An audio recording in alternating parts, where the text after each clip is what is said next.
Hi, I'm Joseph Muncie, and our group is doing an analog tape recording of a metal band called Slay the Day. So far, we met up with the lead singer and guitar player to talk about what the band actually wanted out of the recording sessions with them and what kind of sound that they preferred after we finished with post-production. And they decided that we should just do whatever it is that we think is necessary when in post-production. And then we spent January 30th and the 31st in the studio with the band, recording the demos of each of the 6 songs for the EP. And the songs were called Buried Deep, Burrowed, Planetary Infestation, Therapy, Tallied Scars, and Not the One. Hi, I'm Dylan. I'm covering a couple sections, but I'm starting with some of the problems and solutions that we had to come up with during our demo tracking. The first one that we ran into, which was interesting, was latency on the hearback for only one channel of the hearback.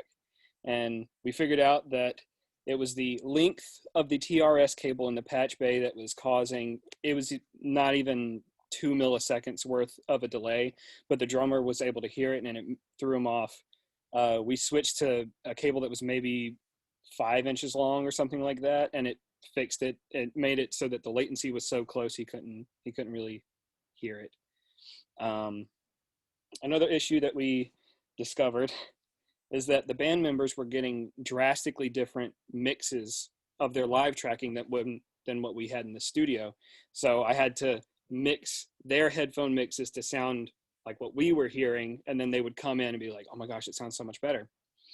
And then we found a few messed up TRS cables that we have set aside for repairs or replacement. So that was fun to discover during our tracking. Where we're at now is we have the demos all recorded, and we're going to be editing and mixing those so that the band has something to kind of work with in the future whenever we record our real project onto the tape. And one of my goals for us is that we're going to use those demos to practice analog summing with our outboard gear, which will be very informational for us whenever it comes to actually mixing on the analog tape recorder. I'm Jacob, and I'm going to be covering what we're doing in the future. So as of right now, we are waiting on our tape to come in for us to actually be able to track. I tracked it from where I purchased it the other day, and it should be here within the next couple of days.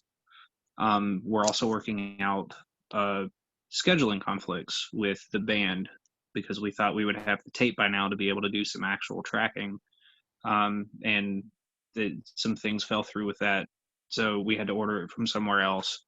And the only time they had available as of right now was this past weekend. So we're working and hopefully going to be able to get back in the studio within the next couple of weeks to do actual tracking and working with the band and actually putting some time and work into it.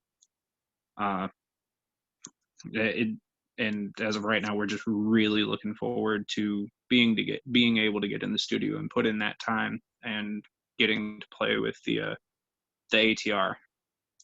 I think it's going to be really exciting for all of us, and I hope this just turns out great.